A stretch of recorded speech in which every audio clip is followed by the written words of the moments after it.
Hello everyone, my name is Vaishali and आज हम history के कुछ प्रीवियस ईयर क्वेश्चंस करने वाले हैं।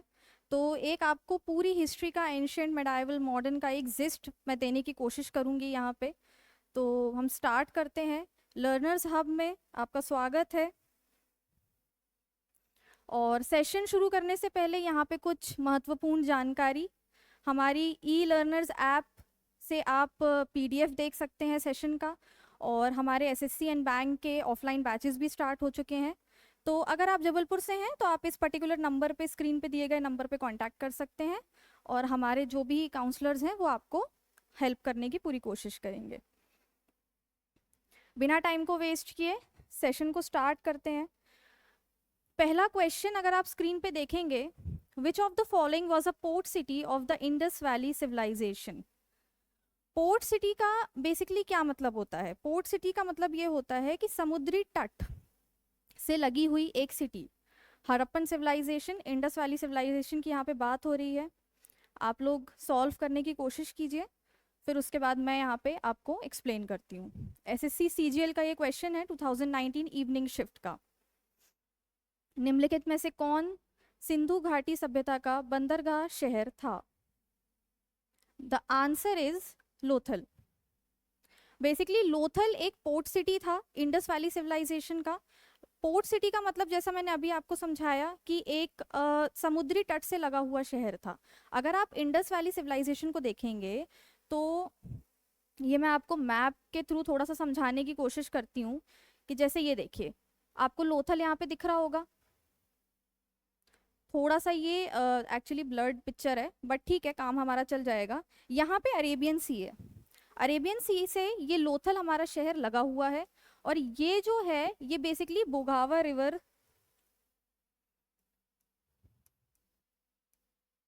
के अलोंग बहता था। ठीक है, किस नदी से जुड़ा हुआ है? बोगावा रिवर। बोगावा रिवर ट्रिब्यूटरी है साबरमती की। ठीक है। लोथल के बारे में एक और स्पेशल बात ये है बेसिकली कि यहाँ पे एक डॉकयार्ड पाया गया था। डॉकयार्ड मतलब जहाँ पे हम शिप्स बनाते हैं या उनको रिपेयर करते हैं, उस पर्टिकुलर एरिया को हम डॉकयार्ड बोलते हैं। तो ऑब्वियस सी बात है वो समुद्र के पास ही पाया जाएगा, है ना, क्योंकि नेवल ब्लॉकेज के लिए हम ऑब्वियस सी बात है समुद्र को ही यूज करेंगे।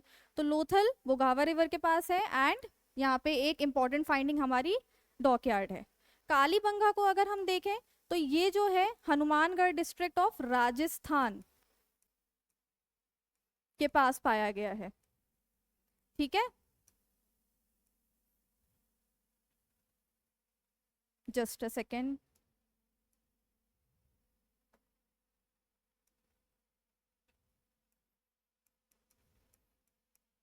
राजस्थान। और कालीबंगा से हमें क्या मिला है, कोई बता सकता है? Plot field.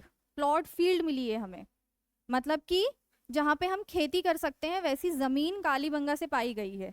ठीक है। राखीगढ़ी को अगर आप देखोगे तो ये लार्जेस्ट साइट है इंडस वैली सिविलाइजेशन की। अब ये अभी प्रेजेंट डे इंडिया में है या नहीं है, ये आप मुझे कमेंट सेक्शंस में बताएंगे। उसके अलावा Dholavira, Dholavira second largest site है।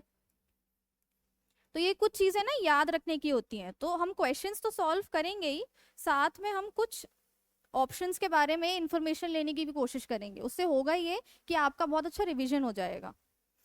ठीक है। धोलावीरा सेकेंड लार्जेस्ट साइट है। और इसके बारे में एक और स्पेशल बात ये है कि ये यूनेस्को में ऐड हुआ है। यूनेस्को वर्ल्ड हेरिटेज साइट में ये रिसेंटली ऐड हुआ है। और यहाँ से हमें मिला है वाटर रिजर्वॉयर। क्या मिला है? Water reservoir to store water basically. और ये रण ऑफ कच्छ में है।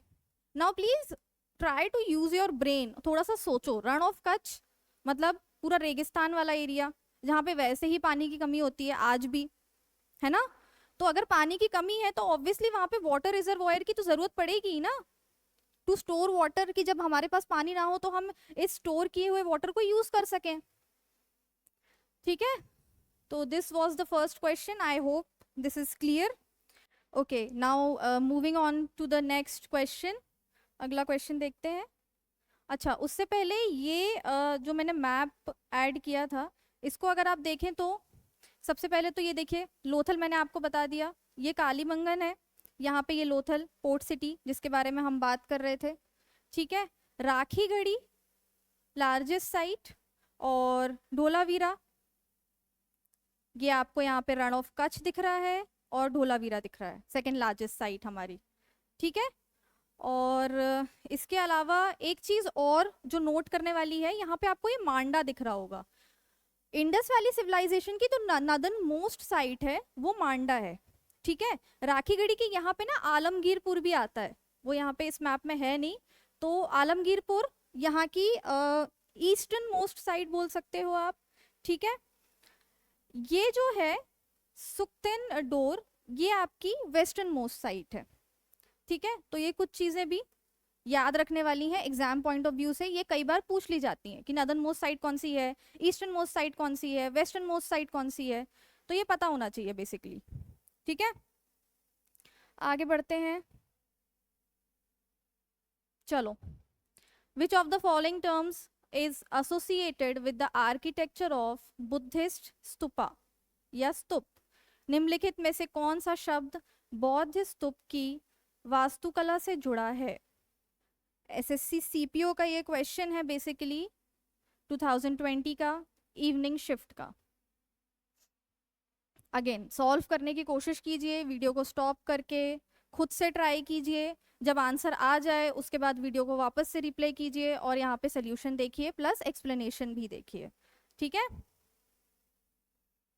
क्या है इसका आंसर? हर्मिका, ऑब्वियसली, क्योंकि बाकी तीन अगर आप देखोगे, गोपुराम है, मंडपम है, गर्भगृह है, ये तीन तो है ही नहीं ना। अगर आप बुद्धिस्ट आर्किटेक्चर को देखोगे, जो स्तूप होते थे उसमें ये तीन शब्द कहाँ पाए जाते हैं? ये तो किसी और आर्किटेक्चर का पार्ट है। अब वो भी सोचने वाली बात है कि ये किसका पार्ट है। ये बेसिकली टेम्पल आर्किटेक्चर का है। ठीक है, अब जब कभी मैं आपको टेम्पल आर्किटेक्चर पढ़ाऊंगी तो हम इसको भी डिस्कस कर लेंगे। गर्भगृह एकदम बेसिक, जहाँ पे सेंटर मूर्ति होती है भगवान की, उसको हम गर्भगृह बोलते हैं। मंडपम मतलब मंदिर में जो साइड में पिलर्स लगे होते हैं ना, चारों तरफ पिलर्स होते हैं, उसको हम मंडपम कहते हैं। और गोपुराम जो मंदिर की हाइट होती है, हाइट एकदम सेंटर से जो एकदम हाइट तक जाता है, अगर आप साउथ के मंदिरों को देखो तो सेंटर की हाइट से ऊपर तक जाता है, उसको हम गोपुराम कहते हैं। ठीक है, हर्मिका क्या होता है इसको भी देख लेते हैं। ये यहाँ पे अगर आप ये जो ऊपर ये रेक्टेंगुलर या स्क्वायर का जो पार्ट बना है, इसको अगर आप देखो, दिस वन, इसको कहते हैं हर्मिका। ठीक है, क्या कहते हैं? हर्मिका। ये जो डोम आपको दिख रहा है इसको अंड कहते हैं, और इसी के अंदर बेसिकली अवशेष होते हैं। मतलब स्तूप बनाने का रीजन क्या था? द रीजन वाज जो रेलिक्स हैं बुद्ध के, उनको हम बरियल माउंट्स को यहाँ पे हम अवशेष को रखते हैं अंड के अंदर। तो इसके अंदर एकदम सेंटर पे किसी पॉट में, ऐसा कोई एक पॉट होता है, और इसमें बुद्ध के रेलिक्स, छोटे छोटे रेलिक्स पाए जाते हैं। ठीक है, और इसके अलावा यहाँ पे ये प्रदक्षिणा पाथ है, यहाँ पे आप बेसिकली चल सकते हो। ठीक है, यहाँ पे अगर आपको दिख रहा हो तो ये अपर प्रदक्षिणा पाथ होता है। ये जो यहाँ पे पर्पल कलर में है, ये गेट है, इनको हम तोरण कहते हैं, यहाँ से हम इसमें अंदर जा सकते हैं। और ये जो है ना बेसिकली, ये जो तीन आपको चक्र दिख रहे हैं, इनको हम बोलते हैं छत्रावली। छत्रावली का क्या इंपॉर्टेंस होता है, क्यों बनवाया छत्रावली? सोचने की कोशिश करो। बुद्ध के त्रिरत्न, किसी ने सुना है त्रिरत्न के बारे में?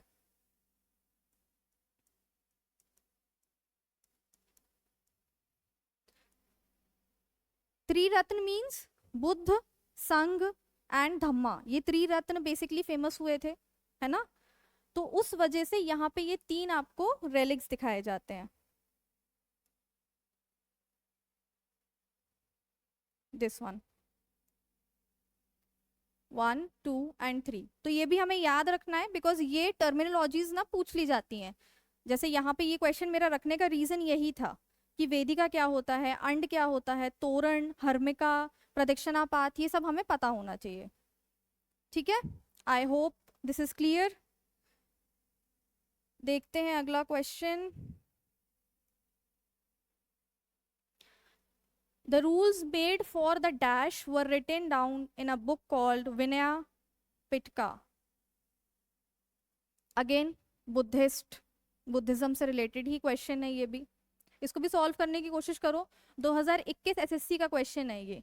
कभी भी ना ये मत सोचना कि भाई ये तो एसएससी सीजीएल का है और हम तो एमटीएस की तैयारी कर रहे हैं तो हमें ये सॉल्व नहीं करना है। बिकॉज अगर आप पीवाईक्यूज देखोगे ना, बल्क में पीवाईक्यूज सॉल्व करोगे और ऑब्जर्व करने की कोशिश करोगे तो आपको पता चलेगा कि भाई जो क्वेश्चन एमटीएस में पूछा जाता है वही सीजीएल में भी आ जाता है। कई बार सीजीएल का सीपीओ में आ जाता है, सीपीओ का सीएचएसएल में आ जाता है, स्टेनोग्राफर में आ जाता है। तो हमें एक बड़े डोमेन को लेके चलना है। ठीक है, पर्टिकुलरली एक ऐसा छोटा सा तिनका नहीं पकड़ना है कि सीजीएल वाले क्वेश्चन ही सॉल्व करेंगे हम। Okay, come back to the question. Vinaya Pitaka किससे रिलेटेड है? वैष्णवाइट्स तो वैष्णविज्म अलग हो गया। बुद्धिस्ट संघा, बुद्धिस्ट संघा बेसिकली क्या था? ये जो क्वेश्चन है ना ये है बुद्धिस्ट लिटरेचर का। ठीक है, बुद्धिस्ट लिटरेचर की दो बुक्स आई थी। एक थी त्रिपिटकास और दूसरी थी जटाकास या जाटक्स। ठीक है, त्रिपिटकास के 3 पार्ट थे। कौन से? सुता Pitaka, then the second one was Vinaya Pitaka और जो तीसरा था दैट वाज अभिधम्मा पिटाका। कुछ याद आ रहा है? पढ़ा पढ़ा सा तो लग ही रहा होगा।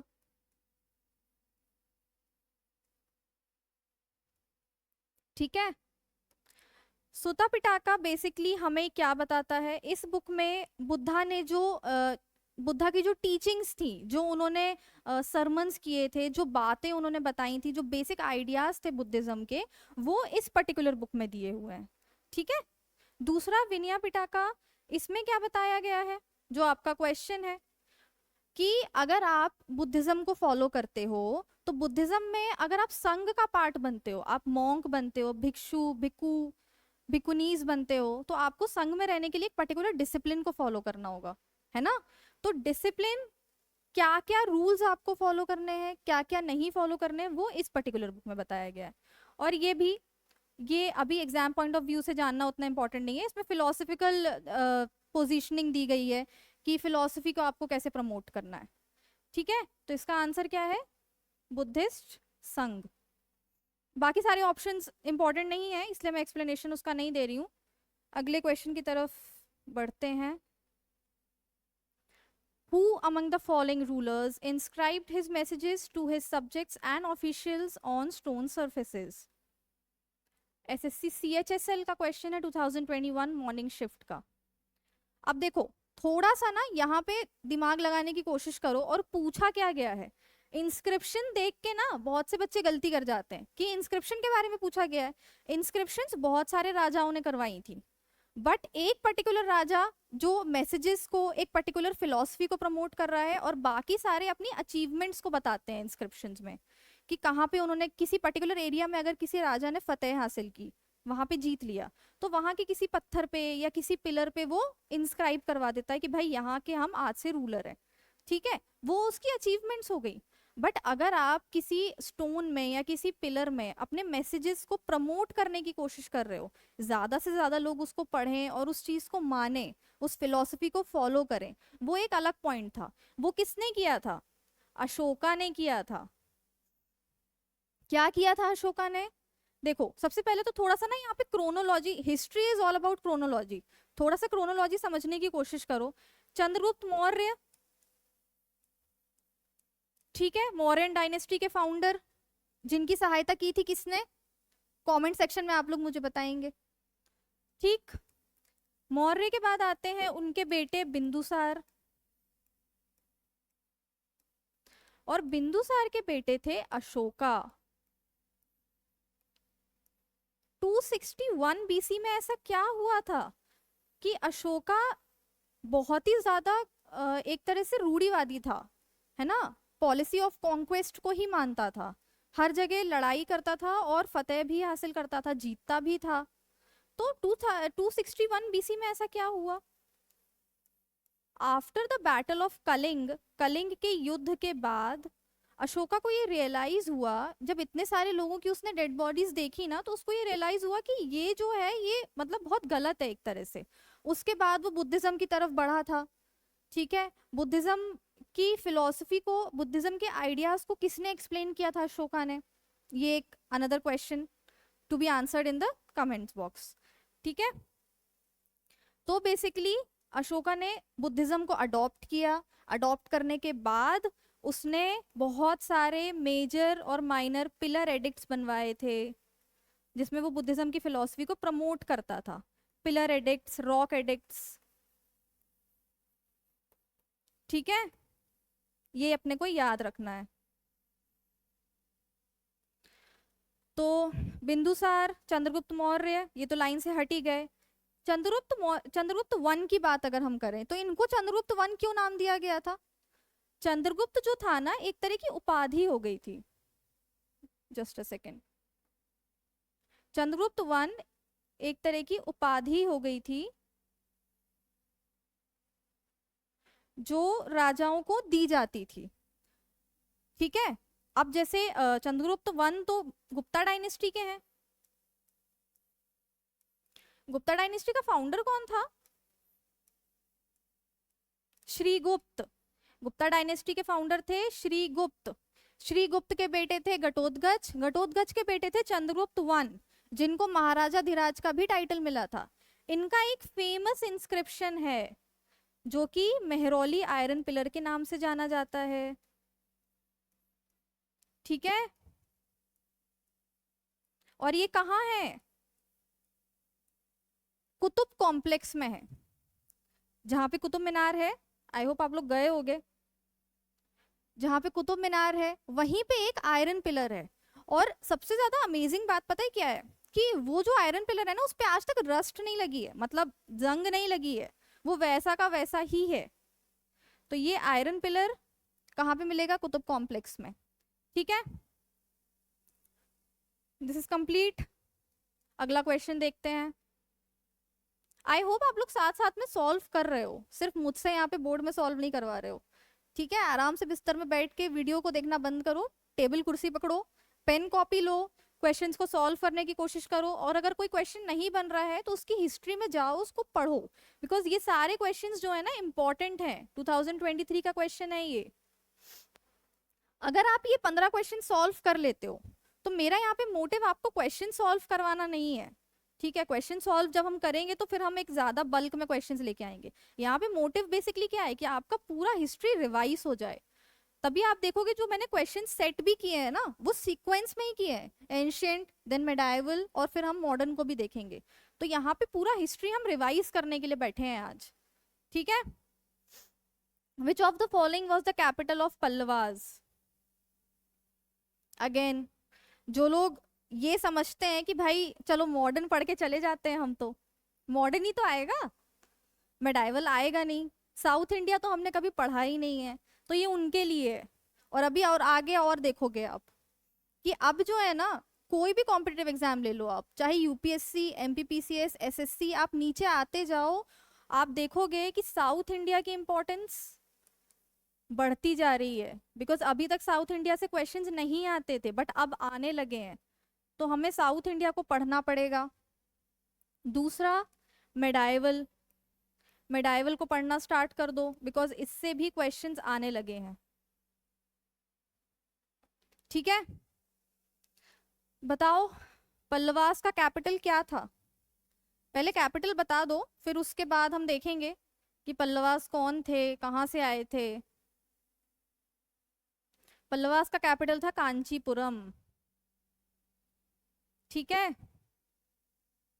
ये देखो, आप एकदम साउथ में चले जाओ इंडिया के मैप में, एकदम अगर आप साउथ में चले जाओगे तो आपको यहाँ पे पल्लवास दिखते हैं। कहाँ पे? ये दिख रहा है, ये पल्लवास है, ये उनका कैपिटल है कांचीपुरम। ठीक है, और इसके अलावा एक चीज थोड़ा सा समझने की कोशिश करो, जब हम साउथ इंडिया को पढ़ते हैं ना, तो हम साउथ इंडिया को दो पार्ट्स में पढ़ते हैं, अपर डेक्कन एंड फार साउथ। ठीक है, अब अपर डेक्कन को फार साउथ को कैसे हम डिस्टिंग्विश करते हैं वो हम बाद में डिस्कस करेंगे। अभी के लिए सिर्फ इतना समझ लो कि फार साउथ में ना तीन किंगडम्स हुआ करते थे, चेर, चोल एंड पांड्यास। ठीक है, और यहाँ पे ये जो आप व्हाइट वाला पोर्शन देख रहे हो ना, यहाँ पे होते थे सातवाहनास। अब आप लोग अगर हिस्ट्री पढ़ रहे हो थोड़ा सा भी सीरियसली, तो आपने ना फिड्यूटरी शब्द सुना होगा और सामंतवाद का कंसेप्ट पढ़ा होगा। फिड्यूटरी कौन होते हैं? बेसिकली राजा होता है। राजा अगर किसी पर्टिकुलर एरिया को जीत लेता है तो वहां पे वो उसी पर्टिकुलर जो पुराना राजा था, जैसे फॉर एग्जाम्पल सातवाहनास ने इस एरिया को जीत लिया, ठीक है, अब यहाँ पे रूल करने की बजाय उन्होंने किसी एक पर्टिकुलर राजा को बैठा दिया, या जमींदार का सिस्टम देखोगे आप, मेडाइवल में भरे पड़े हैं, सारे के सारे फिड्यूटरीज ही होते थे मेडाइवल में। ठीक है, जैसे ही वो देखते हैं कि राजा कमजोर होने लगता है, वैसे ही वो यहाँ पे अपना रूल स्टैब्लिश कर लेते हैं। पल्लवास भी वैसे ही थे, इनफैक्ट सातवाहनास भी वैसे ही थे। सातवाहनास किसके फिड्यूटरी थे? मौर्यंस के। ठीक है, तो ये कंसेप्ट वहां से चलता हुआ आ रहा है, मौर्यंस के फिड्यूटरी। मौर्यंस जब यहाँ पे नदन इंडिया में होते थे, तब मौर्यंस के फिड्यूटरी थे सातवाहनास, सातवाहनास के फिड्यूटरी थे पल्लवास। तोंदई मंडलम नाम का रीजन था यहाँ पे, इस पर्टिकुलर एरिया में, जिसको सातवाहनास ने जीता था, और उसके बाद पल्लवास को वहां पे बैठा दिया था रूल करने के लिए। ठीक है, तो पल्लवास फिड्यूटरी तो थे ही। जब सातवाहनास का रूल खत्म होने लगा ना, पल्लवास ने देखा कि हाँ राजा वीक हो रहा है, तो उन्होंने यहाँ पे अपने आप को इंडिपेंडेंट घोषित कर दिया। ठीक है, ये थी कहानी पल्लवास की। अब आप मुझे बताओगे कि सातवाहनास के बाद इस पर्टिकुलर एरिया में कौन आया था? सातवाहनस थे, सातवाहना का रूल खत्म हो रहा था, तो उसके बाद यहाँ पे भी तो कोई आया होगा ना, तो वो आप मुझे कमेंट सेक्शन में बताओगे। टाइमलाइन से अगर आप हिस्ट्री को समझोगे ना तो बहुत इजी हो जाएगा, बिल्कुल भी रटने की जरूरत नहीं पड़ेगी आपको। ठीक है, चलो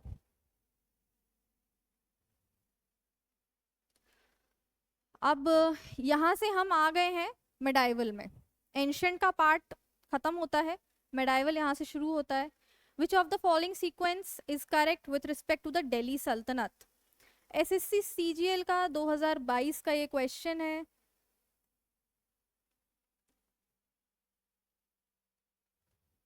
ऑप्शंस देख लो, Khilji dynasty, Lodhi, Sayyid, Tughlaq Khilji Sayyid, early Turkish rulers, Rajput Khilji, Rajput Khilji Tughlaq. Again, जिसने पढ़ा है उसके लिए बहुत ही इजी होता है। क्यों इजी होता है वो मैं अभी थोड़ी देर में बता दूंगी। ऐसा नहीं है कि यहाँ पे हम हवाला ही देंगे सिर्फ कि हाँ पढ़ा है तो इजी है। देखो थोड़ा सा समझो, राजपूत जो थे ना वो तो बहुत पहले ही आ गए थे ना मेडाइवल में, अर्ली मेडाइवल का पार्ट थे राजपूत तो, राइट? क्या था टाइम पीरियड राजपूत का? कुछ 647 एडी के आसपास आए थे, और 1200 के आसपास तो इनका रूल खत्म भी हो गया था। नहीं, उसके बाद फिर दिल्ली सल्तनत आई थी, राइट?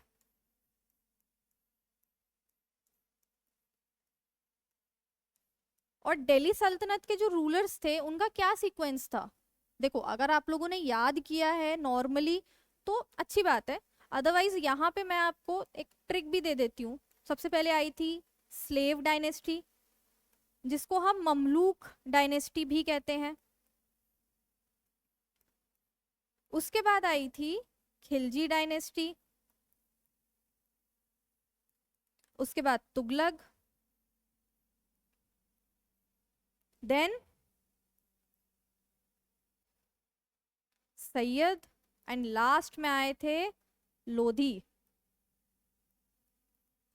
यही था सीक्वेंस या कुछ अलग था? सोचो। खिलजीज ने सबसे शॉर्टेस्ट पीरियड के लिए रूल किया था। इनका जो रूलिंग टाइम था ना वो शॉर्टेस्ट था, ठीक है। और जो तुगलक्स थे इनका लॉन्गेस्ट था, सबसे ज्यादा समय के लिए इन्होंने रूल किया है। अब अगर ये आपको याद है तब तो अच्छी बात है, और नहीं है तो एक ट्रिक ले लो। मैं लिखूंगी नहीं बोर्ड पे, बिकॉज जिसको चाहिए है वो कॉपी में नोट डाउन कर ले, और जिसको नहीं चाहिए, जिसको वैसे ही याद है, वो गो फॉर इट।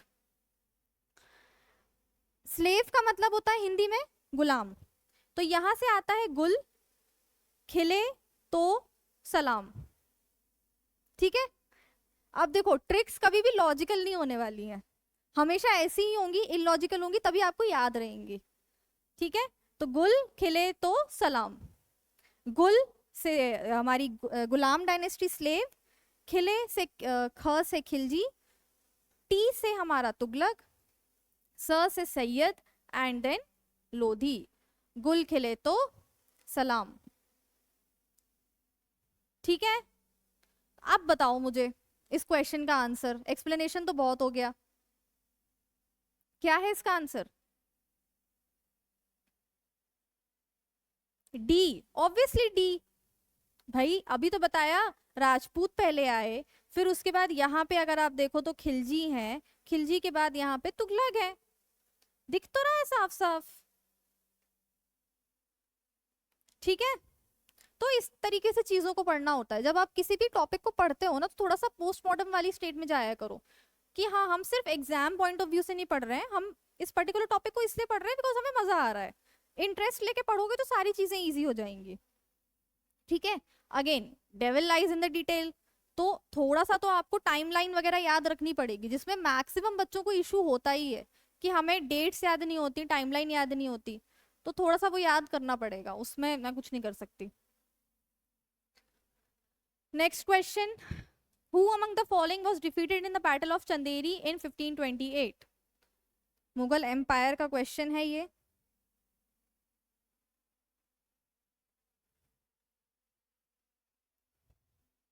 सॉल्व करने की कोशिश तो करो एटलीस्ट। एंड अगेन 2023, एक चीज समझ पा रहे हो, पल्लवास का क्वेश्चन देखा था, रीसेंट ही था। जो लास्ट क्वेश्चन हमने किया ये भी एसएससी सीजीएल 22 का क्वेश्चन था। अब जो नेक्स्ट क्वेश्चन आप देख रहे हो ये 23 का क्वेश्चन है, और वो भी सीजीएल का ही, ये मैंने जानबूझ के ही रखे हैं। क्या समझ आ रहा है इससे हमें, कि अब हमें मेडाइवल पढ़ना शुरू करना पड़ेगा, बिकॉज ट्रेंड ये कह रहा है कि हाँ भाई मेडाइवल से क्वेश्चंस आने लगे हैं, ठीक है। इसका आंसर बताइए भाई, बैटल ऑफ चंदेरी 1528 में किसको हराया था? अब देखो यहाँ पे तो ये लिखा हुआ है वॉज डिफीटेड, किसको हराया था? मेडिनी राय को हराया था, ये तो हो गया इस क्वेश्चन का आंसर। किसने हराया था? डिफीटेड बाय, तो अब उसको थोड़ा समझने की कोशिश करो। 1526 में फर्स्ट बैटल ऑफ पानीपत हुआ था। क्या हुआ था? फर्स्ट बैटल ऑफ पानीपत, ठीक है। यहीं से ये कहानी शुरू होती है, बाबर इंडिया आता है, और बाबर और लोधी डायनेस्टी के जो लास्ट स्ट्रॉन्ग रूलर थे उनके बीच में ये युद्ध लड़ा जाता है, इब्राहिम लोधी, ठीक है। 1527 में बैटल ऑफ खनवा लड़ा जाता है, ये राजपूत के साथ था बेसिकली। राजपूत डायनेस्टी के एक रूलर थे राणा संघा, उनके साथ ये बैटल ऑफ खनवा लड़ा गया था, ठीक है। 1528 में जो कि अभी का क्वेश्चन है, बैटल ऑफ चंदेरी लड़ा जाता है।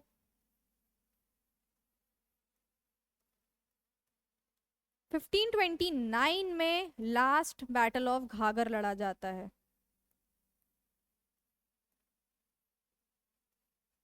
ठीक है, और इसी बैटल में वो लोधी डायनेस्टी को कंप्लीटली खत्म कर देते हैं।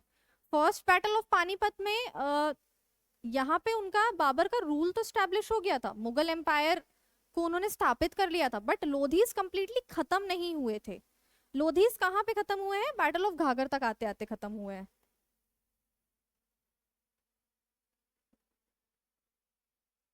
ठीक है, जिसको नोट करना है वो नोट कर ले। अभी ये सीक्वेंस मैंने आपको क्यों बताया? द रीजन बिहाइंड दिस कि अगर आपसे 2023 में 1528 का पूछा गया है, there is a high probability कि अगले साल आपसे इन बाकी के जो तीन है ना, इनमें से कोई एक उठा के पूछ लिया जाए कि भाई 1526 में कौन सा बैटल हुआ था, तो आपको बताना है फर्स्ट बैटल ऑफ पानीपत हुआ था। किसके बीच में हुआ था ये भी याद रखना है। 1527 का, 1529 का, ये भी पूछा जा सकता है। ठीक है, तो जब हम ऐसी चीजें करते हैं ना, पीवाईक्यू सॉल्व करने का रीजन क्या होता है कि हाँ हमने देख लिया, चलो भाई 1528 का एक क्वेश्चन आया हुआ है, तो हाई चांस है कि भाई ये बाकी के भी पूछ लिए जाएंगे। अब इसको याद करने के लिए भी एक ट्रिक है, जिसको चाहिए हो ऑब्वियसली, जिसको वैसे ही याद हो रहा हो वो वैसे ही याद कर सकता है, कोई जरूरत नहीं है। आई होप आप लोगों ने नोट कर लिया होगा, नोट्स बना रहे हो आप लोग। ठीक है, इसके लिए क्या ट्रिक है? पानी पीकर, पानी से पानीपत, और यहां से खाना खाकर चंदेरी चली घाघर पहनकर। ठीक है, पानीपत से पानी, खनवा से खाना, चंदेरी से चंदेरी, घाघर से घाघर। पानी पीकर, खाना खाकर, चंदेरी चली घाघर पहनकर। क्लियर है ये? अब देखो यहाँ पे अगर आप थोड़ा सा ऑप्शंस को देखो ना ध्यान से, तो who among the following was defeated, किसको हराया गया था बैटल ऑफ चंदेरी में? और यहाँ पे एक ऑप्शन बाबर का भी है। हराया किसने था? बाबर ने तो हराया था। तो थोड़ा सा अगर आप क्वेश्चन को, क्या होता है ना एग्जाम टाइम पे बहुत ज्यादा स्ट्रेस होता है, पैनिक करते हैं बहुत सारे बच्चे, और वो क्वेश्चन को ध्यान से नहीं पढ़ते। वो क्या देखते हैं? Battle of Chanderi. Battle of Chanderi में हाईलाइट कौन होता है? बाबर ही तो हाईलाइट होता है, मेदिनी राय थोड़ी हाईलाइट होता है ना? तो हम वो टिक करके आ जाते हैं। थोड़ा सा please be attentive and question को ध्यान से रीड करो, इंग्लिश में भी करो, हिंदी में भी करो, उसके बाद आंसर दो। ठीक है, I hope this is clear. Moving on to the next question, अगला क्वेश्चन देखते हैं। In which year was the battle of Buxar fought? Buxar का युद्ध किस वर्ष लड़ा गया था? एसएससी सीपीओ का ये क्वेश्चन है 2019 का। ठीक है, और बैटल ऑफ बक्सर कब हुआ था? 1764 में हुआ था। बैटल ऑफ बक्सर की ना डेट भी काफी इंपॉर्टेंट है, तो आप लोग डेट भी याद रखें। क्या डेट है? 22 अक्टूबर 1764। ठीक है, ये तो हो गई हमारी एग्जाम की डेट, ये है historically important. But battle of Buxar जो है ना, वो हिस्टोरिकली तो इंपॉर्टेंट है ही, साथ में इसका पॉलिटिकल इंपॉर्टेंस भी बहुत ज्यादा है। क्यों पॉलिटिकल इंपॉर्टेंस ज्यादा है? सबसे पहले तो ये देखो कि ये किसके बीच में हुआ था। बेसिक चीजें जो हिस्टोरिकल पॉइंट ऑफ व्यू से इंपॉर्टेंट है वो देख लो। शाह आलम टू, मुगल एम्परर, ठीक है, मीर कासिम जो कि बंगाल से लड़ रहे थे, ये मुगल एम्परर थे।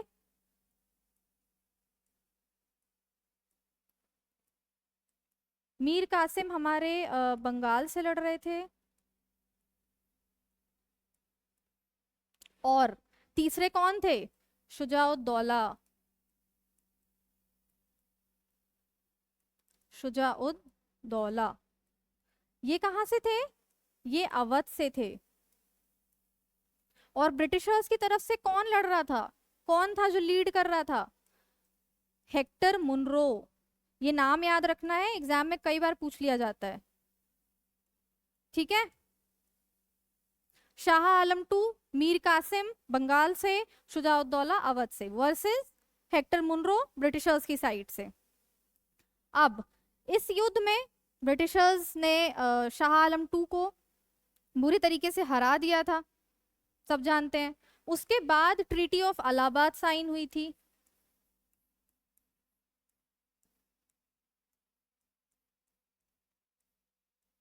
है ना।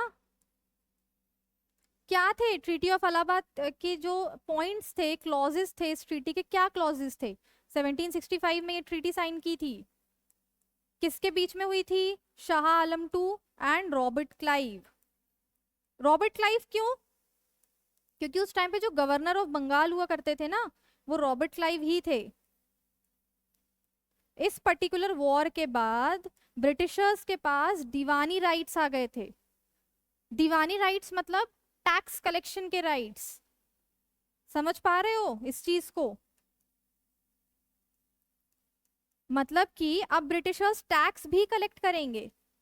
दीवानी rights of Bengal, Bihar and Odisha, 3 जगह के टैक्स कलेक्शन राइट्स आ गए थे ब्रिटिशर्स के पास। बंगाल, बिहार एंड ओडिशा। मतलब कि अब ईस्ट इंडिया कंपनी मेयरली एक ट्रेडिंग कंपनी नहीं थी, वो टैक्स कलेक्शन करने लगे हैं। देखो अभी तक ऐसा नहीं है कि पैसा नहीं आ रहा था ब्रिटिशर्स के पास, पैसा तो अभी भी आ रहा था, बट वो जो पैसा आ रहा था वो इलेजिटिमेट तरीके से आ रहा था। बट अब because of this tax collection right जो पैसा आएगा that would be legitimate, legal तरीके से आएगा वो पैसा। समझ पा रहे हो? दीवानी राइट्स के अलावा जो दूसरी चीज हुई थी वो क्या थी? निजामत राइट्स। मतलब कि बंगाल, बिहार एंड उड़ीसा के मिलिट्री, एडमिनिस्ट्रेशन, पुलिस, सारे राइट्स अब से ब्रिटिशर्स के पास थे। शाह आलम टू को ब्रिटिशर्स ने पेंशनर बना दिया गया था। 26 लाख पर एनम, 26 लाख रुपए सालाना की पेंशन बांध दी थी शाह आलम टू को, और उसको बोल दिया था तू आराम से बैठ पेंशन ले। ठीक है। बाकी मीर कासिम हार गया था तो इसको कहीं और शिफ्ट कर दिया गया था। और भी ऐसी बहुत सारी छोटी छोटी चीजें हुई थी, बट इंपॉर्टेंट आपके एग्जाम पॉइंट ऑफ व्यू से ये है, ये नाम याद रखना है, ट्रीटी में क्या क्या चीजें थी ये याद रखना है। पॉलिटिकल पॉइंट ऑफ व्यू से ये क्वेश्चन इसीलिए इंपॉर्टेंट है, देखो डेट तो आपसे हिस्ट्री में ही पूछी जाएगी, पॉलिटी में डेट नहीं पूछेंगे। पॉलिटी में क्या इंपॉर्टेंट है कि उनके पास दीवानी राइट्स आ गए थे। ऐसा कहा जाता है कि ब्रिटिशर्स का जो रूल है ना, वो इसी पर्टिकुलर युद्ध के बाद स्टैब्लिश हो गया था इंडिया में। इस पर्टिकुलर युद्ध के बाद उनका रूल स्टैब्लिश हो गया था, उन्होंने रूल करना स्टार्ट कर दिया था। अब वो एक मेयरली ट्रेडिंग कंपनी नहीं थे। ठीक है, moving on to the next question. Question number 9, Raja Ram Mohan Roy founded a reform association which was called as. Raja Ram Mohan Rai ने एक सुधार संघ की स्थापना की जिसे क्या कहा जाता है? एसएससी सीजीएल का 2022 का क्वेश्चन है। इस क्वेश्चन में मैंने थोड़ा सा चेंज किया है, ये जो इन ऑप्शंस में से जो आंसर है ना, ये भी यहीं पे ही दिया हुआ था, वो मैंने उठा के यहाँ रख दिया है, बिकॉज वो क्वेश्चन में आंसर छुपा हुआ था एक तरह से। तो आप लोग मुझे नाम बताएंगे, और नाम के साथ साथ सबसे पहले तो यहाँ पे ये देखो कि ये जो राजा टाइटल है, राजा राम मोहन राय कोई राजा नहीं थे, ठीक है, वो एक नॉर्मल फैमिली से ही आते थे। उनको ये title Mughal emperor Akbar two ने दिया था। किसने दिया था? अकबर टू ने। अब देखो हो क्या रहा था बेसिकली, 18th से 19th सेंचुरी की तरफ अगर हम बढ़े ना, 18 से 19th सेंचुरी की तरफ अगर हम बढ़े, तो हमें ये समझ में आ रहा था कि कल्चरली ना हम बहुत नीचे जा रहे थे। और राजा राम मोहन राय जब ये सारी चीजें देखते थे तो उन्हें ये फील होता था कि भाई चेंजेस की जरूरत है, सुधार लाने की जरूरत है। और सुधार कैसे आएगा? जब वो लोगों को बोलते थे कि आप गलत कर रहे हो, तो लोग उन्हें क्या हवाला देते थे, क्या वास्ते देते थे कि ये तो सालों से चला आ रहा है, ये तो प्रथा सालों से चली आ रही है, ये हमारे वेदों में लिखा हुआ है। तो राजा राम मोहन रॉय ने एक चीज ऑब्जर्व की। क्या क्या चीज थी वो? कि हमारे जो वेद है ना, जो हमारे फिलॉसफी के बेस्ड टेक्स्ट है, उनको एक्सप्लेन करने के लिए हमेशा बीच में एक इंटरमीडिएट होता है जो हमको ये टेक्स्ट एक्सप्लेन करता है। उन्होंने इस बीच के इंटरमीडिएट को हटा दिया, सारे टेक्स्ट राजा राम मोहन रॉय ने खुद रीड किए, जिसके लिए उन्होंने कुछ 17 भाषाएं सीखी थी, 17 लैंग्वेजेस। ठीक है, सारे टेक्स्ट उन्होंने खुद रीड किए और उसके बाद फिर वो लोगों के पास गए और उन्होंने बताया कि देखो, जिन टेक्स्ट के सहारे तुम ये सारी चीजें कर रहे हो, सती प्रथा, वो बोलते थे सती प्रथा को अबॉलिश कर दो, मत करो ये। किसी जिंदा लेडी को जला देना उसके हस्बैंड के साथ कहाँ तक सही है? तो लोग बोलते थे कि ये तो हमारे वेदों में दिया गया है। हिंदुज्म के जैसे ऋग्वेद है, और बुद्धिज्म में आप देखोगे कैनोनिकल टेक्स्ट, जैसा मैंने अभी आपको बताया त्रिपिटिकास है जो कि इंसाइक्लोपीडिया है बुद्धिज्म की, वैसी मुस्लिम्स में कुरान है, क्रिश्चियनिटी में बाइबल है। उसी तरीके से उन्होंने सारे टेक्स्ट को रीड करना स्टार्ट किया और फिर वही टेक्स्ट को उठा के वो लेके आए लोगों के सामने, और उन्होंने बताया कि देखो इस पर्टिकुलर टेक्स्ट में ही ये दिया गया है कि तुम जो ये कर रहे हो ना, जो सती प्रथा तुम इतने सालों से करते आ रहे हो, इसको ऋग्वेद में मर्डर बताया गया है। ठीक है, तो राजा राम मोहन रॉय बहुत सारे चेंजेस लाने की कोशिश कर रहे थे, है ना। अब ऑब्वियस सी बात है भाई, जब कास्ट सिस्टम को क्रिटिसाइज किया जा रहा था, वो मोनोथिज्म को प्रमोट करते थे। मोनोथिज्म मतलब भगवान एक है, आप किसी को अल्लाह कहते हो, किसी को भगवान कहते हो, किसी को जीसस कहते हो, बट वो एक ही है, उनके बहुत सारे नाम हैं। पॉलीथिज्म को वो प्रमोट नहीं करते थे। आइडियल वर्शिप, मूर्ति, कि आप भगवान को किसी मूर्ति में नहीं बांध सकते, वो ये भी बताते थे। तो जब आप इतनी सारी चीजों को बोलोगे और वो भी रिलीजियस सेंटिमेंट्स कहीं ना कहीं लोगों के हर्ट किए जा रहे थे, तो उसके लिए ना बहुत सारे लोगों के साथ उनका उठना बैठना होता था। तो अब ऑब्वियस सी बात है कि जब आप कुछ चेंज लाने की कोशिश करोगे तो आप ग्रुप में उठोगे बैठोगे। तो उस पर्टिकुलर ग्रुप को नाम दिया गया था, क्या नाम दिया गया था? आत्मीय सभा। इस आत्मीय सभा की शुरुआत हुई थी 1814 में। कब हुई थी? 1814 में। इसी को नाम दे दिया गया था ब्रह्मो सभा या फिर ब्रह्मो समाज 1828 में। पहले ब्रह्मो सभा था, बट कुछ समय के बाद इसको ब्रह्मो समाज कर दिया गया था। क्यों कर दिया गया था? क्योंकि सभा तो छोटी होती है ना, जब 10-15 लोगों का ग्रुप होता है तो उसको हम सभा कहते हैं, बट समाज मतलब बड़े लेवल पे, जब ज्यादा लोग किसी पर्टिकुलर मूवमेंट का पार्ट बन जाते हैं तो उसको हम समाज कहने लगते हैं, है ना। तो क्वेश्चन यही था, Raja Ram Mohan Roy founded a reform association which was called as, मतलब ब्रह्मो सभा यहाँ पे क्वेश्चन में दिया गया था और ब्रह्मो समाज ऑप्शंस में था, तो मैंने दोनों को एक साथ कर दिया सो दैट आपकी दिमाग पे थोड़ा सा जोर पड़े। ठीक है, I hope this is clear, ये आपको समझ में आ गया होगा। अच्छा, एक चीज और इस पर्टिकुलर पॉइंट से रिलेटेड ये है कि राजा राम मोहन रॉय जो इतने चेंजेस लाने की कोशिश कर रहे थे, उसका कुछ रिजल्ट निकला था क्या? बिल्कुल निकला था। 1829 में सती प्रथा बैन कर दी गई थी। विलियम बेंटिक, जो उस टाइम पे गवर्नर जनरल ऑफ बंगाल थे, उन्होंने सती प्रथा को अबॉलिश कर दिया था, बैन कर दिया था। ठीक है, चलो आगे बढ़ते हैं। Which of the following was not a main center of revolt of 1857? निम्नलिखित में से कौन 1857 के विद्रोह का मुख्य केंद्र नहीं था? 1857 की क्रांति सबने पढ़ी होगी। 1857 की क्रांति को हम क्या कहते हैं, किस नाम से बुलाते हैं? म्यूटिनी ऑफ सिपॉयज, सिपाहियों का विद्रोह था ना ये, सिपाहियों का विद्रोह था, है ना। तो अलग अलग जगह पे अलग अलग लोग लीड कर रहे थे। ये जो क्रांति थी बेसिकली 1857 की, ये क्यों हुई थी? मतलब देखो रीजंस तो बहुत सारे थे। ब्रिटिशर्स कहीं ना कहीं जो इंडियंस थे उनको एक्सप्लॉइट कर रहे थे, बहुत ज्यादा हद तक एक्सप्लॉइट कर रहे थे, ये सबको दिख रहा था। Doctrine of lapse Lord Dalhousie की आई, है ना। और डॉक्ट्राइन ऑफ लैप्स का सबसे जो क्रिटिकल पॉइंट था, शॉकिंग था, वो अवध का एडमिनिस्ट्रेशन टेक ओवर कर लेना, अवध को टेक ओवर कर लेना, ये बोल के कि यहाँ का एडमिनिस्ट्रेशन सही से नहीं चल रहा है। और भी उनके रिलीजियस सेंटिमेंट्स हर्ट किए जा रहे थे। शुरुआत से ही बहुत सारी चीजें थी, बट एकदम अगर आफ्टर इफेक्ट कहा जाए तो एनफील्ड राइफल का जो केस था उसका आफ्टर इफेक्ट था ये। एनफील्ड राइफल का केस क्या था? बेसिकली यहाँ पे देखो क्या होता था कि जब हम शूट करते थे तो जो हमारी राइफल होती थी ना, उसमें गन पाउडर डालना होता था, फिर गन डालनी होती थी। तो ब्रिटिशर्स ने क्या किया, उनका काम, जो सिपाही हैं उनका काम आसान करने के लिए उन्होंने ऐसे छोटे छोटे पैकेट्स बना दिए सिलेंड्रिकल फॉर्म के, और यहाँ पे गन होती थी और यहाँ पे ऊपर गन पाउडर होता था। लेकिन इसका जो कैप होता था ना, इसका जो कैप होता था वो पर्टिकुलर एक फैट से बना होता था, काउ फैट या पिग फैट। हालांकि ब्रिटिशर्स ने इसको हमेशा नकारा था, बट इंडियन सिपाही का कहना था कि हम इसको यूज नहीं करेंगे क्योंकि उसको मुंह से छीलना होता था।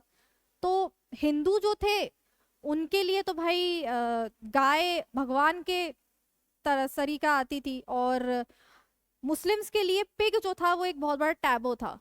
तो हिंदू और मुसलमान दोनों ने ही इसको मुंह से छीलने से मना कर दिया था, और हर जगह सिपाहियों का विद्रोह स्टार्ट हो गया था। तो ये जो इंसिडेंट था ना, इसका आफ्टर इफेक्ट था 1857 का रिवॉल्ट। समझ आया? उसके बाद अलग अलग जगह से अलग अलग लोग लीड कर रहे थे। मंगल पांडे ने अपने ही एक तरह से जो मिलिट्री हेड था, सर्जन कमांडर था, उसको शॉर्ट कर दिया। तो मंगल पांडे को फांसी की सजा सुना दी थी। 8 अप्रैल 1857 को मंगल पांडे को फांसी की सजा सुना दी गई थी। उसके बाद ये विद्रोह एक्चुअल में, इस क्रांति ने आग पकड़ ली थी। ठीक है, तो कानपुर बिल्कुल सेंटर था, बरेली सेंटर था, Rohtak was not a centre, Lucknow भी सेंटर था। ठीक है, कानपुर से कौन लीड कर रहा था भाई? नाना साहिब लीड कर रहे थे। लखनऊ से हजरत बेगम साहिबा लीड कर रही थी।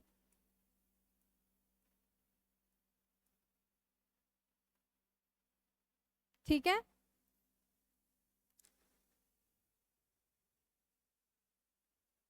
क्लियर है इतना? ठीक है, लखनऊ से हजरत बेगम महल लीड कर रही थी। बचा हमारा बरेली, तो यहाँ से खान बहादुर लीड कर रहे थे। Okay, and Rohtak was not a centre. इसके अलावा काफी सारे सेंटर्स थे, झांसी, इंदौर। बिहार से एक बहुत इंपॉर्टेंट नाम निकल कर आता है, कुंवर सिंह, जो आपको एग्जाम पॉइंट ऑफ व्यू से याद रखना चाहिए। ठीक है, moving on to the next question. The act that transferred the power from the British East India Company to the British Crown in India was। अब बेसिकली क्या हो रहा है यहाँ पे, अगर आप देखो 1857 की क्रांति हुई, उसके जस्ट बाद 1857 के बाद 1858 में गवर्नमेंट ऑफ इंडिया एक्ट आया, जिसने ये कहा कि अब से ईस्ट इंडिया कंपनी का पावर पूरे तरीके से खत्म होता है एंड ब्रिटिश क्राउन का पावर इंडिया में स्टैब्लिश हो रहा है। तो वो कौन सा एक्ट था? Government of India act, sorry, government of India act 1858, not 1835। ये 1858। अगर आप शुरुआत से सीक्वेंस देखो तो सबसे पहला एक्ट जो था वो 1773 में आया था। कब आया था? 1773 में, रेगुलेटिंग एक्ट के नाम से। वहां पे ब्रिटिश क्राउन ने क्या कहा था कि हम सिर्फ रेगुलेट कर रहे हैं। ठीक है, ईस्ट इंडिया कंपनी के एक्शंस को हम सिर्फ रेगुलेट कर रहे हैं, हम टेक ओवर नहीं कर रहे हैं इंडिया के एडमिनिस्ट्रेशन को। उसके बाद हर 20-20 साल के गैप में चार्टर एक्ट आता था। रेगुलेटिंग नाम तो यहाँ पे खत्म हो गया था, उसके बाद चार्टर एक्ट आने लगा था, क्योंकि बोर्ड ऑफ कंट्रोल इंट्रोड्यूस कर दिया गया था। वो भी जो बोर्ड ऑफ कंट्रोल इंट्रोड्यूस किया था पिट्स इंडिया एक्ट में, बोर्ड ऑफ कंट्रोल का और कोर्ट ऑफ डायरेक्टर का कंसेप्ट यहाँ पे खत्म कर दिया गया। Board of control and court of directors दो होते थे। कंपनी के सारे commercial decisions court of director लेता था, और बोर्ड ऑफ कंट्रोल का काम क्या था? बोर्ड ऑफ कंट्रोल का काम बेसिकली ये था कि जितने भी मिलिट्री से रिलेटेड डिसीजंस हैं, मतलब क्राउन को रिप्रेजेंट करने का काम बोर्ड ऑफ कंट्रोल करता था। वो डिसीजंस भी यहाँ पे खत्म कर दिए गए थे। गवर्नमेंट ऑफ इंडिया एक्ट का सबसे इम्पॉर्टेंट पार्ट ये था कि गवर्नर जनरल ऑफ इंडिया की जो पोस्ट थी, गवर्नर जनरल उस टाइम पे कौन थे? आप लोग बताएं मुझे।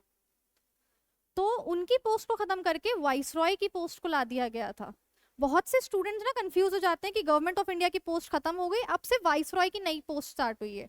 तो first vice Roy Lord Canning बने थे, वही थे गवर्नर जनरल ऑफ इंडिया। ऐसा नहीं था, जो अब लॉर्ड कैनिंग थे उनके पास गवर्नर जनरल ऑफ इंडिया की भी पावर्स थी और वाइसरॉय की भी पावर्स थी। बेसिकली वाइसरॉय का मतलब क्या होता था? वाइसरॉय का मतलब ये होता था जो भी ब्रिटिश क्राउन को रिप्रेजेंट करेगा, रिप्रेजेंटेटिव जो होगा इंडिया का, उसको हम वाइसरॉय बोलते थे। ठीक है, तो हमारे इंडिया का जो रिप्रेजेंटेटिव था वो कौन था? वाइसरॉय था। इस वजह से ये दो नाम आ गए थे।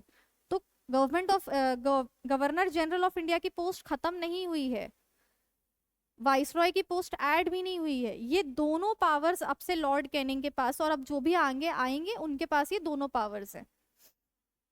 ठीक है, एक चीज और गवर्नमेंट ऑफ इंडिया एक्ट 1858 में जो हुई थी वो ये थी कि ब्रिटिश क्राउन का रूल स्टैब्लिश हो गया है। समझ आ रही है बात? तो क्या रानी खुद इंडिया आएगी रूल करने के लिए? नहीं, इसने एक सेक्रेटरी ऑफ स्टेट को अपॉइंट किया था, जो कि ब्रिटेन पार्लियामेंट का एक मेंबर ही था, जो इसका हेड था सेक्रेटरी ऑफ स्टेट का।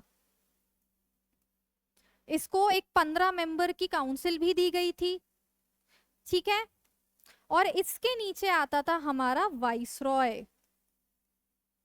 समझ आ रही है आप लोगों को कहानी? क्या हो रहा है यहाँ पे? सबसे ऊपर है ब्रिटिश क्राउन, ब्रिटिश क्राउन के नीचे है सेक्रेटरी स्टेट ऑफ इंडिया, जो कि सेक्रेटरी स्टेट ऑफ इंडिया जो है वो ब्रिटिश क्राउन को रिप्रेजेंट करेगी, सारी रिपोर्ट ब्रिटिश क्राउन को देगी। सेक्रेटरी स्टेट ऑफ इंडिया के नीचे है वाइसरॉय, जो कि इंडिया का एडमिनिस्ट्रेटिव हेड है। सारे छोटे छोटे ऑफिशियल्स जितने भी हैं ये सारी रिपोर्ट देंगे वाइसरॉय को, वाइसरॉय रिपोर्ट देगा सेक्रेटरी स्टेट ऑफ इंडिया को, secretary state of India report देगा ब्रिटिश क्राउन को। ये सीक्वेंस यहाँ पे चल रहा था। कब से? गवर्नमेंट ऑफ इंडिया एक्ट 1858 से। ठीक है, I hope this is clear. बढ़ते हैं अगले क्वेश्चन की तरफ। Who returned his knighthood title after the Jallianwala Bagh massacre? SSC MTS का 2019 का क्वेश्चन है ये। रविंद्रनाथ टैगोर। रविंद्रनाथ टैगोर को नाइटहुड का टाइटल दिया गया था बेसिकली उनके एक्सीलेंट वर्क इन लिटरेचर की वजह से, लिटरेचर में जो उनका कंट्रीब्यूशन था उस वजह से उनको ये टाइटल दिया गया था। ठीक है, और जो उन्होंने जलियांवाला बाग मैसेकर के बाद रिटर्न कर दिया गया था। क्या हुआ था जलियांवाला बाग मैसेकर में? 13 अप्रैल 1919 को ये हुआ था। ठीक है, और इसमें बेसिकली रोलेट एक्ट आया। रोलेट एक्ट को कहीं ना कहीं रोलेट एक्ट के खिलाफ प्रोटेस्ट करने के लिए बैसाखी के दिन जलियांवाला बाग, अमृतसर जो लोटस टेम्पल है, golden temple, sorry golden temple है, वहां पे कई सारे लोग उतरे थे जलियांवाला बाग में। उसमें बच्चे भी थे, औरतें भी थीं। वो प्रोटेस्ट करने के लिए उतरे थे बेसिकली, जिसके ऊपर जनरल डायर ने ओपन फायरिंग करवा दी थी। उसमें कई सारे लोगों की डेथ हो गई थी और कई सारे लोग घायल भी हुए थे। ठीक है, तो जलियांवाला बाग हत्याकांड जिसे हम कहते हैं, उसके बाद रविंद्रनाथ टैगोर ने अपना नाइटहुड का टाइटल वापस कर दिया था, जो उनको मिला कब था? 1915 में मिला था। महात्मा गांधी ने अपना केसरे हिंद का टाइटल भी लौटा दिया था। क्यों लौटा दिया था वो हम थोड़ी देर बाद, एक और क्वेश्चन है उसमें आगे देखेंगे। नॉन कोऑपरेशन मूवमेंट आया था जिस वजह से इन लोगों ने अपने टाइटल्स वापस कर दिए थे। ठीक है, तो ये याद रखना है। इन्होंने कौन सा टाइटल लौटा दिया था? केसरे हिंद। ओके, अगला question, non cooperation movement was adopted in which Congress session? Non cooperation movement जो कि, अब देखो यहाँ पे तो ईयर्स भी अलग अलग हैं, तो काफी इजी हो जाता है हमारे लिए आंसर देना। अगर यही ईयर सेम कर देते और कांग्रेस सेशंस अलग अलग कर देते तो फिर दिक्कत होने लगती कि हाँ भाई यहाँ पे कैलकाटा सेशन है और ईयर सेम लिखा हुआ है। बिकॉज सारी चीजें जो हो रही हैं, आई होप आप लोगों को ये समझ में आ रहा है कि कांग्रेस के सेशंस में ही हो रही हैं। तो कांग्रेस के सारे सेशंस ना बहुत इंपॉर्टेंट है, जो हमें याद रखना है। ठीक है, तो इसका आंसर है Nagpur session of 1920। Non cooperation movement कब अडॉप्ट किया गया था? एक तरह से महात्मा गांधी ने इसे हरी झंडी दिखा दी थी कि अब से ही हम इसे शुरू करेंगे, तो वो था जून 1920 नागपुर सेशन में। हमने इसे स्टार्ट कर दिया था। और नॉन कोऑपरेशन मूवमेंट में क्या बोला था गांधी जी ने कि हम बॉयकॉट करेंगे हर लेवल पे। स्कूल जाते हैं बच्चे तो उन्हें स्कूल नहीं भेजेंगे, कॉलेजेस जाते हैं तो हम कॉलेजेस को बॉयकॉट करेंगे, अगर आप लॉयर हैं तो लॉ कोर्ट्स नहीं जाएंगे, जज हैं तो आप अपना काम नहीं करेंगे, लेजिस्लेटिव असेंबली के मेंबर हैं तो आप वहां नहीं जाएंगे, फॉरेन गुड्स विदेशी कपड़े नहीं पहनेंगे बल्कि खादी का यूज करेंगे, स्वदेशी।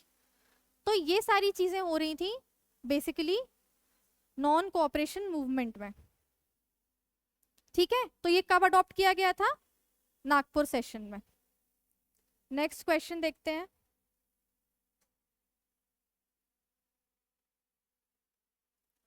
What is the significance of 26 January being chosen as a day to celebrate the Republic Day aside from the adoption of the Constitution? 26 जनवरी को हमने अपना कॉन्स्टिट्यूशन अडॉप्ट किया है, ये तो सभी लोग जानते हैं, है ना। बट उसके अलावा भी इस दिन की एक इंपॉर्टेंस है। क्या इंपॉर्टेंस है? डिक्लेरेशन ऑफ पूर्ण स्वराज। कब हुआ था ये? बेसिकली ये हुआ था हमारे कैलकाटा सेशन की बात है, कैलकाटा सेशन 1928, जब जवाहरलाल नेहरू, मोतीलाल नेहरू का ये कहना है कि हम ब्रिटिशर्स के सामने ना, हम ब्रिटिशर्स को 2 साल का टाइम पीरियड देते हैं और उनसे डोमिनेंस स्टेटस की मांग करते हैं। डोमिनेंस स्टेटस का क्या मतलब है? डोमिनेंस स्टेटस का बेसिकली ये मतलब होता है, देखो 2 चीजें होती हैं, एक तो होता है स्वराज, ठीक है, जिसको हम डोमिनेंस स्टेटस कह रहे हैं, मतलब कि इंडिया का जो एडमिनिस्ट्रेशन है वो कंप्लीटली इंडियन हो जाएगा, बट जो रियल हेड है, रियल एडमिनिस्ट्रेटिव हेड है, वो अभी भी ब्रिटिश क्राउन ही है। दूसरा होता है पूर्ण स्वराज, मतलब कि कंप्लीट इंडिपेंडेंस। मोतीलाल नेहरू का ये कहना था कि हम ब्रिटिशर्स को 2 साल का टाइम देते हैं, इन 2 सालों में हम उनसे डोमिनेंस स्टेटस की मांग करते हैं। पर जवाहरलाल नेहरू को कह रहा था नहीं नहीं पिताजी, 2 साल तो बहुत ज्यादा होते हैं, 1 साल का टाइम पीरियड बहुत है। 1 साल में अगर उन्होंने हमें डोमिनेंस स्टेटस नहीं दिया तो फिर हम करेंगे पूर्ण स्वराज की मांग, कंप्लीट इंडिपेंडेंस की मांग। ठीक है, तो ये जो सेशन था उसके ठीक 1 साल के बाद उन्होंने यहाँ पे झंडा भी फहराया था 31 दिसंबर को। सिर्फ डेट याद रख लो आप लोग, ईयर इतना इंपॉर्टेंट फिलहाल नहीं है, हालांकि 1929 की बात है ये। ठीक है, तो ये जो सेशन है 1928 के ठीक 1 साल बाद यहाँ पे उन्होंने झंडा फहराया, 26 जनवरी भी आई। और यहाँ पे जो यंग लीडर्स थे ना, उन्होंने तो अल्टीमेटम दे दिया था कि इस दिन हम आजादी मनाएंगे, इंडिपेंडेंस डे मनाएंगे हम इस दिन। बट क्या हमने इस दिन इंडिपेंडेंस डे मनाया? नहीं, हम इस दिन आजाद तो नहीं हुए, पर पहली बार इतिहास में पूर्ण स्वराज की मांग इस दिन को ही की गई थी, 26 जनवरी 1930। इसी वजह से हमारा जो कॉन्स्टिट्यूशन है उसको हमने एनफोर्स किया 26 जनवरी को। Moving on to the next question, C Raja Gopalachari led the salt satyagraha in which of the following states? Salt satyagraha was civil disobedience movement. Civil disobedience movement basically non cooperation movement का next level था। Non cooperation movement क्या था? अगर आप सरकार से जुड़े हो, किसी भी सरकारी ऑफिस में काम करते हो, सरकार से डायरेक्टली या इनडायरेक्टली जुड़े हो, तो आप कोऑपरेट नहीं कर रहे हो। जैसे अगर आप स्कूल जाते हो, आप कॉलेज जाते हो, कॉलेज में टीचर हो, तो आप पढ़ाने नहीं जाओगे, तो आप वहां की वर्किंग को हॉल्ट कर रहे हो, रोक रहे हो। That was non cooperation movement. But civil disobedience movement उसका नेक्स्ट पार्ट था। समझ आ रहा है? तो सिविल डिसोबीडियंस मूवमेंट में बेसिकली गांधी जी का ये था कि हर वो इंसान, जैसे किसान है, तो अब ब्रिटिशर्स ने बोला कि भाई नमक पे टैक्स है, सॉल्ट पे टैक्स है, तो हम सॉल्ट पे टैक्स नहीं देंगे। यहाँ नहीं जाना है, यहाँ पे जाने पे टैक्स है, तो हम वहीं जाएंगे। तो ये बेसिकली सिविल डिसोबीडियंस मूवमेंट में हर कोई पार्टिसिपेट कर सकता था। नॉन कोऑपरेशन मूवमेंट में एक पर्टिकुलर ग्रुप जो सरकार से डायरेक्टली या इनडायरेक्टली रिलेटेड है वही पार्टिसिपेट कर सकता है। ये डिफरेंस था सिविल डिसोबीडियंस में और नॉन कोऑपरेशन में। ठीक है, तो अब देखो एक चीज यहाँ पे समझने वाली ये भी है कि हमारे जो नेशनलिस्ट थे ना, वो कहीं ना कहीं मौके की तलाश में ही रहते थे। जैसे ही उन्हें कुछ भी मौका पकड़ में आता था और वो उसका तमाशा बना देते थे, उससे वो हटते पीछे नहीं हटते थे। तो अब जैसे नमक पे टैक्स लगा, सॉल्ट पे टैक्स लगा दिया गया, तो गांधी जी का ये कहना था भाई नमक तो एक ऐसा इंग्रेडिएंट है ना, जो आप कितना भी टेस्टी खाना बना लो, उस पर अगर आप नमक नहीं डालोगे तो फिर कोई स्वाद ही नहीं रहेगा। तो नमक हर घर पे पाया जाता है और आप उसी पे टैक्स लगा रहे हो। तो उस पे फिर गांधी जी ने फाइनली, और पीछे अभी हमने देखा कि यहाँ पे 26 जनवरी को जवाहरलाल नेहरू ने अल्टीमेटम दे दिया था। कैलकाटा सेशन के बाद जो दूसरा हमारा सेशन हुआ था, उसमें कांग्रेस सेशन में अल्टीमेटम दे दिया था कि भाई हम इस दिन आज़ादी मनाएंगे, पर ब्रिटिशर्स तो गए नहीं। तो यहाँ पे जो यंग लीडर्स थे ना, वो फेल होते हुए नजर आ रहे थे। उसके बाद गांधी जी उतरते हैं और उन्होंने बोला अब मैं सिविल डिसोबीडियंस मूवमेंट लॉन्च करूंगा। तो कई सारे लोग थे जो अलग अलग एरिया से लीड कर रहे थे। एग्जाम पॉइंट ऑफ व्यू से आपको कुछ नाम याद रखने हैं, सारे याद नहीं रखने हैं, जिसमें से एक नाम है सी राजा गोपालचारी। ये कहाँ से लीड कर रहे थे? तमिलनाडु से लीड कर रहे थे। ठीक है, अब गुजरात से तो गांधी जी खुद ही लीड कर रहे थे। सॉल्ट सत्याग्रह कहाँ से स्टार्ट हुआ था? डांडी मार्च थी, डांडी मार्च भी कहते हैं हम इसको, जो कि साबरमती से डांडी तक थी। इसी सेशन में मैंने आपको साबरमती की एक डिस्ट्रीब्यूटरी बताई थी, साबरमती की डिस्ट्रीब्यूटरी, वो आपको बताना है मुझे कि क्या बताई थी मैंने। ठीक है, साबरमती टू डांडी। अब देखो ये जो क्वेश्चन है ये 2021 में भी आया है और स्टेनो 2023 में भी आया है। रेलेवेंस आई होप आप समझ पा रहे हो।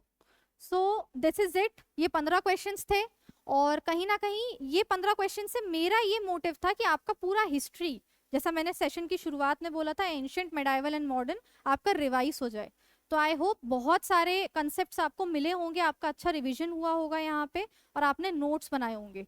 Thank you so much for watching the session.